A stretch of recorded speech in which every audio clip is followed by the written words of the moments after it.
नमस्ते बच्चों। मुझे पूरी उम्मीद है कि आप सभी को अपना ये चैप्टर बहुत पसंद आ रहा होगा। कल के वीडियो में हमने केरल और लद्दाख के बारे में बहुत ही अच्छी अच्छी बातें जानी थीं।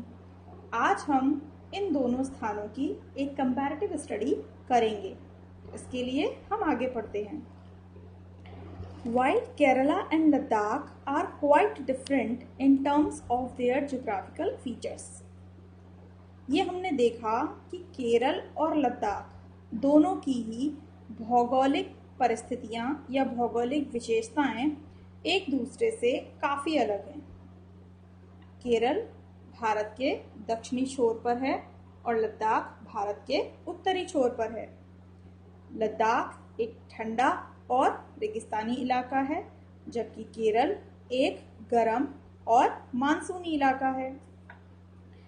The history of both regions, परंतु इन दोनों ही क्षेत्रों का इतिहास has seen similar cultural influences, परंतु इन दोनों ही क्षेत्रों पर एक जैसी सांस्कृतिक प्रभाव पड़े हैं। The history of both regions has seen similar cultural influence, परंतु इन दोनों ही क्षेत्रों के इतिहास की तरफ अगर हम देखें तो इनके इतिहास पर एक जैसे सांस्कृतिक प्रभाव पड़े हैं। थोड़ी सी मुश्किल हो रही है आपके लिए, पर आप अब बड़े हो रहे हैं तो आपको इन शब्दों को समझने की कोशिश करनी होगी। Both regions were influenced by Chinese and Arab traders. दोनों ही क्षेत्रों में चाइना मतलब चीन के व्यापारी आए और अरब के व्यापारी आए। चीन और अरब के व्यापारी केरल भी पहुंचे और लद्दाख भी पहुंचे। It was the geography of Kerala which allowed for the cultivation of spices. Kerala की ज्योग्राफी की ही वजह से, मतलब केरल की भौगोलिक स्थिति की ही वजह से वहां पर मसालों की खेती करना संभव हो पाया। हम मसालों को प्रत्येक स्थान पर पैदा नहीं कर सकते हैं। मसाले केरल और केरल के आसपास के राज्यों में ही पैदा होते हैं, क्योंकि मसालों को पैदा करने के लिए जिस तरीके की जलवायु या मौसम हमें चाहिए वो हमें केरल में ही मिलता है। And the special geographical location of Ladakh and its wool that drew traders to these regions. और लद्दाख की विशेषता क्या थी कि लद्दाख की भी भौगोलिक स्थिति अपने आप में बहुत अनूठी थी और वहाँ जो भेड़ें पाई जाती हैं और उनसे जो ऊन निकाली जाती है, उस ऊन की वजह से वहाँ बहुत सारे व्यापारी आते थे। तो लद्दाख ने भी अपनी तरफ व्यापारियों को बुलाया या आकर्षित किया और केरल ने भी अपनी ओर व्यापारियों को आकर्षित किया। Thus, history and geography are often tied in the cultural life of a region. इस प्रकार हम देखते हैं कि किसी भी क्षेत्र का इतिहास और भूगोल ये दोनों ही जोड़कर उसकी सांस्कृतिक जीवन की रचना करते हैं। या इसको हम दूसरे शब्दों में ऐसे बोल सकते हैं कि किसी भी क्षेत्र की जो कल्चरल लाइफ होती है, जो वहाँ की संस्कृति होती है, वो किसमें समाई होती है? वहाँ के इतिहास में और वहाँ के भूगोल में। जैसे अगर हम अपने शहर की बात करें, अपने शहर के कल्चर की बात करें, तो उसको समझने के लिए हमें अपने शहर का इतिहास समझना पड़ेगा और यहाँ का भूगोल समझना पड़ेगा। इन दोनों विषयों को, इन दोनों चीज़ों को समझे बिना हम किसी भी जगह की कल्चरल लाइफ को समझ नहीं सकते हैं। तो ये कल्चर वर्ड हिस्ट्री और ज्योग्राफी से बहुत मजबूती के साथ जुड़ा हुआ है। The influence of diverse culture is not merely a thing of the past. अब दूसरी बात ये कही जा रही है कि जो डाइवर्स कल्चर है, मतलब भिन्न भिन्न प्रकार की संस्कृतियां हैं, उसका जो प्रभाव है, उसका जो इन्फ्लुएंस है, इज नॉट मियरली मीन्स केवल एक भूतकाल की वस्तु नहीं है या भूतकाल की चीज नहीं है। ऐसा नहीं है कि जो कल्चर हमारा बना है वो भूत में बन गया, भूतकाल में बन गया, पहले के समय में बन गया, अब नहीं बन रहा है। नहीं, कल्चर एक रुकने वाली चीज नहीं है। कल्चर एक हमेशा बदलने वाली, एक हमेशा चलने वाली चीज है।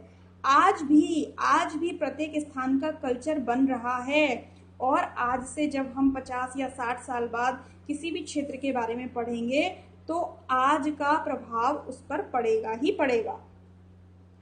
Our present lives are all about moving from place to place for work, and with each move, our cultural traditions and way of life slowly become part of the new place we are in. हमारा वर्तमान जीवन, जो हम अभी जीवन जी रहे हैं, वो पूरा जीवन किसके बारे में है? प्लेस टू प्लेस घूमने के बारे में। किसके लिए? काम के लिए। हम काम के लिए एक स्थान से दूसरे स्थान पर घूमते रहते हैं। काम के लिए हम एक राज्य से दूसरे राज्य में भी चले जाते हैं। बहुत सारे लोग तो अपना देश छोड़कर विदेश में चले जाते हैं। बहुत सारे लोग अपने ही राज्य में रहते हैं लेकिन एक शहर से दूसरे शहर चले जाते हैं। बहुत सारे लोग एक ही शहर में रहते हैं लेकिन गांव से कस्बों की तरफ आ जाते हैं। और अगर काम की ज़रूरत होती है तो अपने ही शहर में लोग मोहल्ले भी बदल लेते हैं। एक मोहल्ला छोड़कर दूसरे मोहल्ले में, दूसरे एरिया में रहने चले जाते हैं। तो ये चलना हमारे सबके जीवन का एक अंग है जिसे हम नहीं छोड़ सकते। एंड विथ ईच मूव, और जब जब हम जाते हैं, चाहे हम कहीं पर भी जाएं, चाहे हम मोहल्ले से लेकर देश बदलें, जब जब हम बदलते हैं अपने स्थान को, तो केवल हमारा स्थान ही नहीं बदलता है बल्कि हम अपने साथ क्या लेकर जाते हैं? हम अपनी सांस्कृतिक परंपरा को लेकर जाते हैं। एंड वे ऑफ लाइफ, और हमारे जीने का ढंग स्लोली, धीरे धीरे become part of the new place we are in, उस जगह की एक भाग, एक पार्ट बन जाता है जहां हम रहने जाते हैं। मान के चलिए आप फिरोजाबाद छोड़कर नोएडा रहने चले जाते हैं, तो आप फिरोजाबाद में जिस तरीके का जीवन जी रहे हैं, आप नोएडा में वो जीवन अपने साथ लेकर जाएंगे। और कुछ सालों तक जब आप वहां रहेंगे तो नोएडा के जीवन का भी आपके ऊपर असर पड़ेगा। तो अब आपका जीवन जो है वो एक मिला जुला जीवन हो जाएगा। आपने नोएडा की बहुत सारी चीजें सीख ली होंगी और आप कुछ साल वहां रहने के बाद वापस अपने शहर लौट आते हैं। तो जब यहाँ आप लौट कर आएंगे तो आप वहाँ की बहुत सारी चीजें यहाँ लेकर आएंगे, ठीक है ना। फिर आप यहाँ स्कूल में पढ़ने जाते हैं तो आप अपने फ्रेंड्स को क्या सिखाएंगे कि देखो मैं नोएडा से, मैं दिल्ली से ये सीख कर आया, वहाँ लोग ऐसे रहते थे, ऐसे बोलते थे, ऐसे करते थे। तो आपके फ्रेंड भी आपसे वो कल्चर अडॉप्ट कर लेंगे और अपने घर में उसको ले जाएंगे। तो ऐसे धीरे धीरे करके हमारे जो ट्रेडिशंस होते हैं वो एक से दूसरी जगह पर पहुंचती रहती हैं। कई सारे वे हो सकते हैं उनके पहुंचने के। Similarly in our own neighbourhoods, बिल्कुल इसी तरह हमारे खुद के पड़ोस में भी we live close to people from several communities. हम भिन्न भिन्न समुदाय से आए लोगों के संपर्क में रहते हैं। अगर हम हिंदू हैं तो क्या हम हिंदू से ही बात करते हैं? क्या हम हिंदू के घर पर ही खाना खाते हैं? क्या हम हिंदू से ही दोस्ती करते हैं? बिल्कुल ऐसा नहीं होता। हमारा मिलना जुलना, उठना बैठना, हमारा खान पान, हमारी दोस्ती, हमारे रिश्ते दूसरे कम्युनिटी के लोगों के साथ भी होते हैं। Our daily lives are about the ways in which we do things together and hear stories about each other's lives. हमारा जो रोज का जीवन होता है are about the ways in which we do things together. उस रोज के जीवन में ऐसे बहुत सारे तरीके होते हैं जिन तरीकों में हम एक दूसरे के साथ ही तो काम करते हैं, कोई भी काम हम अलग नहीं करते। तो वो जो हम साथ काम करते हैं वही हमारा जीवन बन जाता है। And hear stories about each other lives, और हम रोजाना क्या करते हैं? एक दूसरे के जीवन की कहानियों को सुनते हैं। चाहे हम स्कूल में जाते हैं तो भी हम अपने फ्रेंड्स की कहानियों को सुनते हैं, हम ऑफिस जाते हैं तो भी हम अपने फ्रेंड्स की कहानियों को सुनते हैं, उनके रीति रिवाजों को सुनते हैं और उनकी परंपराओं को सुनते हैं। जब हम आपस में बात करते हैं तो बोलते हैं ना कि हमारे यहाँ ऐसा होता है, तो दूसरा पर्सन बोलता है नहीं तुम्हारे यहाँ ऐसा होता है, लेकिन हमारे यहाँ ऐसा नहीं होता, हमारे यहाँ दूसरी तरह से होता है। तो ये सारी चीजें हम एक दूसरे के साथ अक्सर शेयर करते हैं। अगला बहुत इंपॉर्टेंट टॉपिक है और इस पर बहुत सारे क्वेश्चंस बनते हैं, छोटी क्लास में भी बनते हैं और बड़ी क्लास में भी बनते हैं। और ये एक फ्रेज बन गया है, यूनिटी इन डाइवर्सिटी। अक्सर लोगों को आपने बोलते हुए सुना होगा, unity in diversity, India has unity in diversity. अब इसका मतलब क्या है? इसमें एक बहुत गहरी चीज छुपी हुई है जिसे आपको समझना है। India's diversity has always been recognised as a source of its strength. Bharat की जो विविधता है has always been recognized, उसको हमेशा से ही माना गया है as a source of its strength, कि वो भारत की मजबूती का एक सोर्स है। भारत अगर एक मजबूत देश है तो उसकी मजबूती के पीछे जो छुपा हुआ रहस्य है वो क्या है? हमारी विविधता। When the British ruled India, जब अंग्रेज लोग भारत पर शासन करते थे, women and men from different cultural, religious and regional backgrounds came together to oppose them. तो उन अंग्रेजों का विरोध करने के लिए प्रत्येक संस्कृति से, प्रत्येक धर्म से, प्रत्येक क्षेत्र से महिलाएं और पुरुष दोनों आगे आए और उन्होंने अंग्रेजों का विरोध किया, साथ में विरोध किया। India's freedom movement had thousands of people of different backgrounds in it. अगर हम भारत की आज़ादी के आंदोलन की बात करें तो भारत की आज़ादी की लड़ाई में हजारों लोगों ने भाग लिया और वो हजारों लोग अलग अलग परिवेशों से या अलग अलग पृष्ठभूमियों से आए थे। बैकग्राउंड्स का मतलब होता है परिवेश या पृष्ठभूमि। They worked together to decide joint action. वो एक साथ काम करते थे और एक साथ They work together to decide joint action. वे एक साथ काम करने के लिए मिलकर काम करते थे। They went to jail together.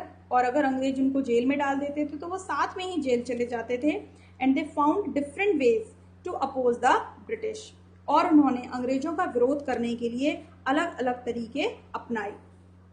Interestingly, the British thought they could divide Indians because they were so different. अच्छा, अब मजेदार बात क्या है? मजेदार बात यह है कि भारत की विविधता को देखकर अंग्रेज बड़े खुश हुए।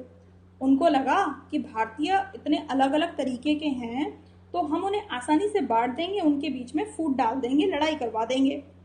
And they continue to rule them and then continue to rule them.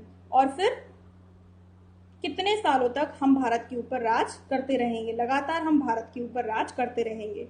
But the people showed how they could be different and yet be united in their battle against the British. लेकिन लोगों ने अंग्रेजों को ये दिखा दिया how they could be different, कि वे कितने ही अलग क्यों ना हो, yet फिर भी be united, वो एक हैं in their battle, लड़ाई में against the British, अंग्रेजों के खिलाफ। अंग्रेजों के खिलाफ लड़ाई में वो एक ही हैं, वो एक साथ एक दूसरे का हाथ पकड़ के मजबूती के साथ लड़ेंगे, चाहे बाहर वालों को देखने में हम कितने भी अलग अलग क्यों ना दिखाई दे रहे हों।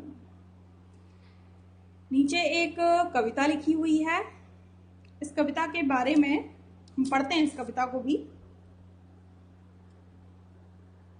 Don't forget the days of blood, O friend. In the midst of your happiness, remember to shed a tear for us. The hunter has torn away every single flower. Do plant a flower in the desert garden, dear friend. Having fallen to bullets, be slept in the Jallianwala Bagh. Do light a lamp on this lonely grave, O friend. The blood of Hindus and Muslims flows together today. Do soak your robe in this river of blood, dear friend. Some rot in jails while others lie in their graves. Do shed a few tears for them, O friend. Indian people's theatre association Bharat का एक association है जो नाटक करता है, तो वहाँ पर ये कविता गाई गई थी। पढ़ते हैं इस कविता के बारे में। दिस सॉन्ग, ये गाना वो गाया जाता था after the Jallianwala Bagh massacre. Massacre का मतलब होता है नरसंहार। नरसंहार का मतलब क्या होता है, इसको लिखते कैसे पहले देखते हैं हम। नरसंहार, नर मतलब होता है मानव और संहार का मतलब होता है हत्या कर देना।